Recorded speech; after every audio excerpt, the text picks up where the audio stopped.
Magandang araw mga ka-Wonder, welcome back sa ating YouTube channel, Wonder Vlogcaster po. Grabe talaga itong si Representative Toby Tiangco. May banat na naman siya mga ka-Wonder. At ang ginagamit niya ngayon ay itong FLR, no? At hinamon niya nga itong si Representative Isidre, no? Patungkol doon sa FLR. Yung kita niyo dyan sa post natin, na nagkaroon nga sila ng gusto niya pagpaliwanag itong si Isidre tungkol dyan sa FLR. So ano ba itong FLR muna bago dun sa hindi nakakaalam?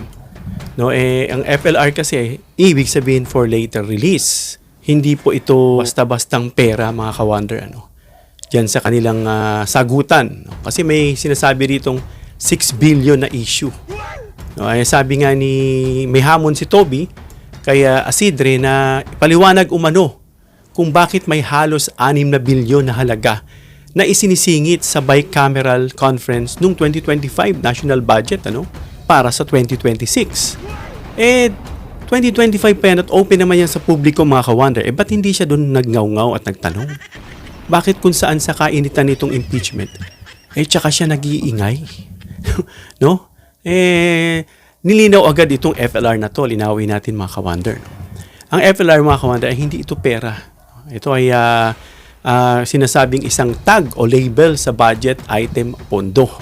Ibig sabihin mga ka-Wonder, may nakalaang pera sa budget pero hindi ito agad i-release. Dahil bakit? Kailangan munang may matupad na ilang kondisyon bago maibigay ito. No? So malinaw mga ka-Wonder na may tunay na pera o pondo sa likod nito. Pero ang FLR mismo mga ka-Wonder ay hindi dagdag na pera. Ito ay status. No? Status lang ito ng release. No, so ano nangyari ba dun during the budget process? Sa bicameral, ito nga yung Kongreso at Senado, ay napagkasunduan ng Senado at ng Kongreso ang final version ng budget na hindi ito pwedeng magkaroon ng realignment mga ka-Wonder o adjustment sa pondo. So ang aligasyon mga ka-Wonder ay may 6 na bilyon daw na inilagay o inadjust. No? At ito ang ilang dito ay nakatag bilang FLR. So ang sinasabi kasi rito ni Tiangco na kahina-hinala ang pagpasok ng malaking halaga sa BICAM. Halos 6 na bilyon mga ka-Wonder. At ang paggamit ng FLR ay maaring magtago ng detalye daw, i-delay ang transparency at posibleng gamitin sa political timing gaya nito ngayon mga ka-Wonder.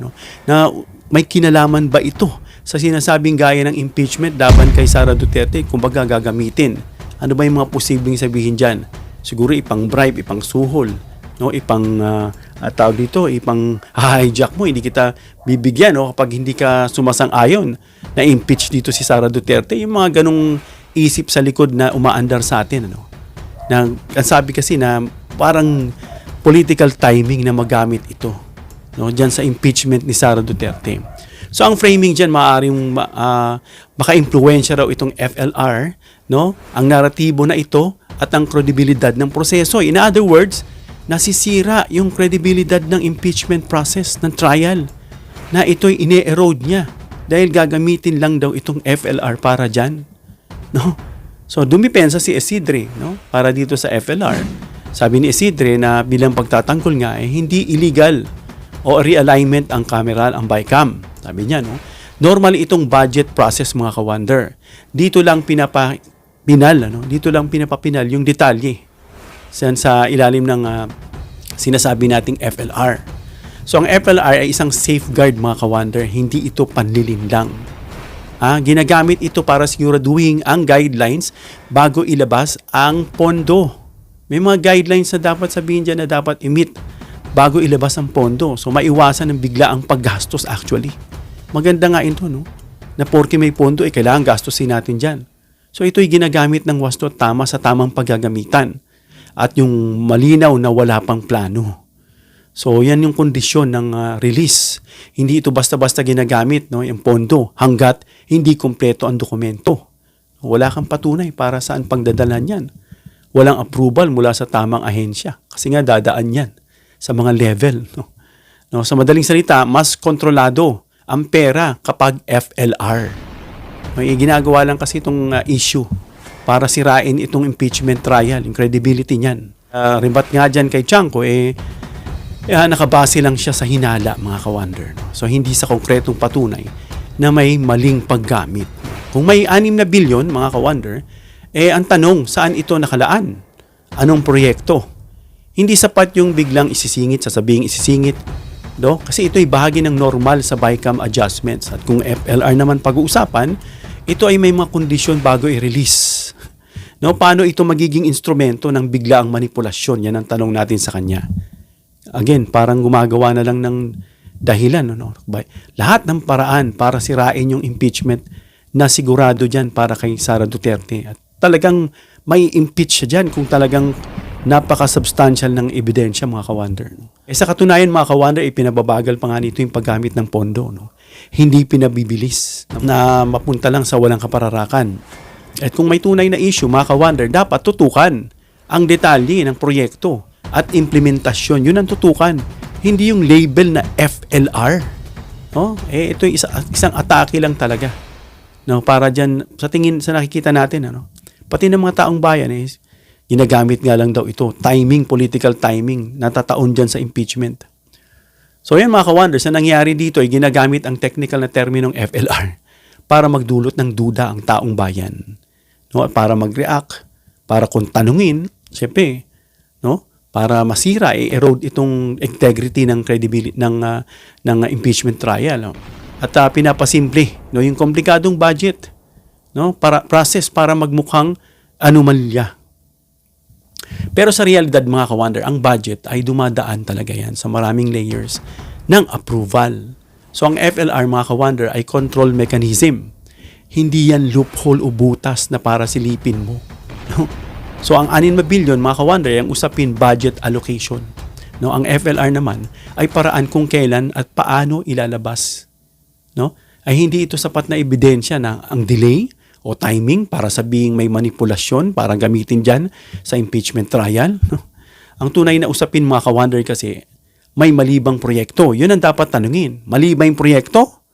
O may abuse ba sa paggamit ng pondo? Yan ang dapat niyang tanungin. Wala naman nakikita kung walang malinaw na patunay, mga ka-wonder, ang lahat ng yan na natatiling aligasyon, no? Hindi katotohanan, nakakagulo lang. No? Tuloy ang impeachment kasi lahat ng paraan, kung sino-sino nang ginagamit nila dyan. Ano-ano ng paraan, no? Para lang masira ang credibility nitong impeachment. Tutuloy at tutuloy yan kasi nakabantay ang taong bayan.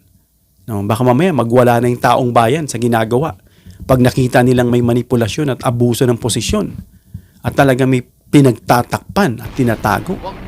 No? Mahirap kalabanin. Baka gusto nyong maulit yung people power dyan, yung EDSA, na talaga nagkakagulo na yung tao.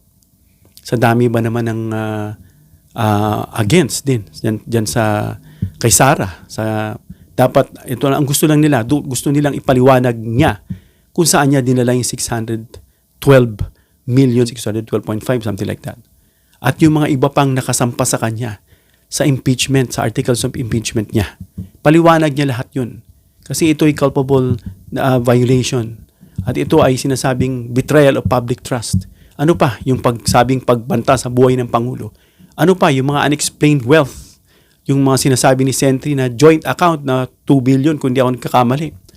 At kung ano-ano pa, yung mga pondo dyan na pera sa drug money o pogo money.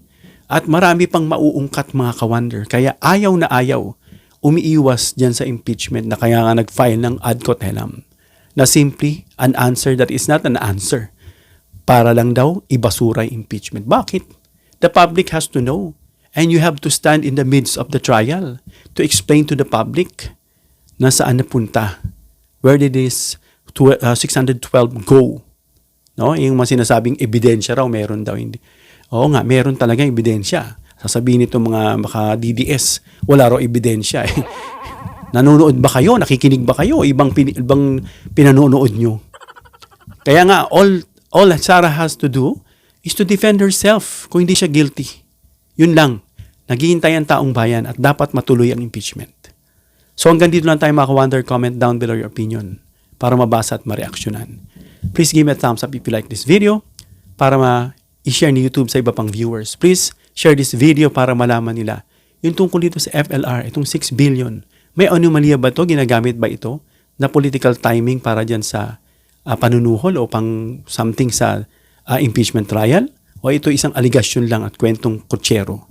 Please subscribe, hit the notification bell icon, and choose all bilang suporta sa aming mga content creators. Hanggang sa muli mga ka-wonder. God bless.